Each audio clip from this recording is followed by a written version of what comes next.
Hello students, we are going to discuss poem number 2, class 12th, an elementary school classroom in a slum by Stephen Spender.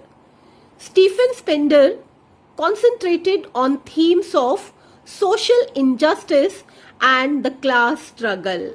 In this poem also, he is describing the children who study in an elementary school in a slum area.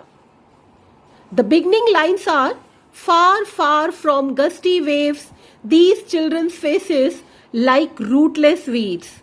That means the children are living in a slum area and their faces are dull and without any energy. They are not full of energy like other kids of their age. Their faces are compared to rootless weeds.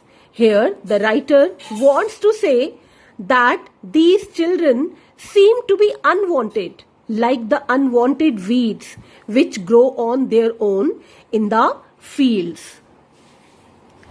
The hair torn round their pallor. Pallor means pale faces. The hair torn round means the hair are scattered round their pale faces. Their faces are pale due to malnutrition and their hair is not neatly done. So, their hair falls on their pale faces as if they have been torn apart. The children are untidy, they have not combed their hair. The poet describes a tall girl, the tall girl with her weighed down head.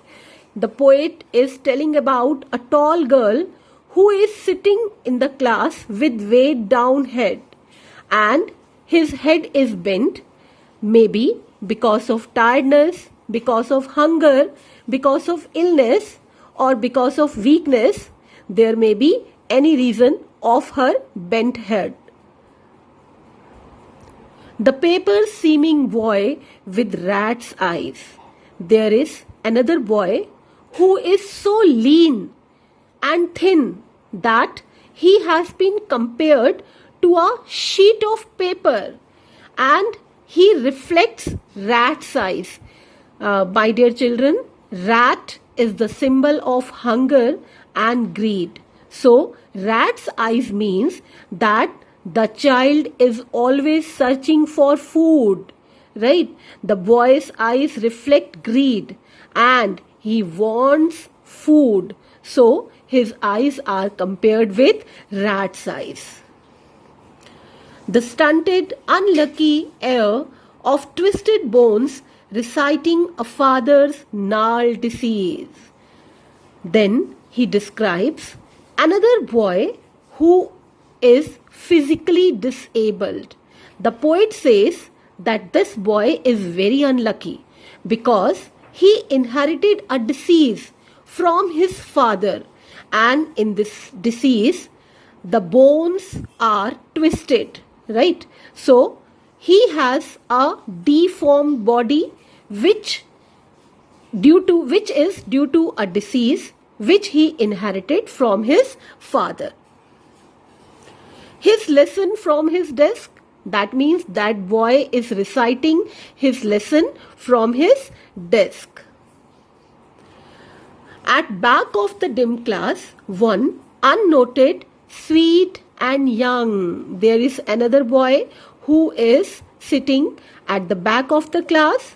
He is not visible, maybe due to darkness in the classroom, or maybe he is sitting at the back of the class.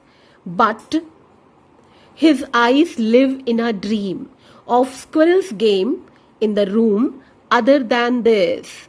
The poet could see his eyes, which were bright and full of a dream. He was not paying attention to the class. It seemed as if he was rather interested in playing with squirrels in the tree house. So, this boy lives in a dreamy world. This is end of stanza 1. In next video, we shall understand stanza 2 of the poem.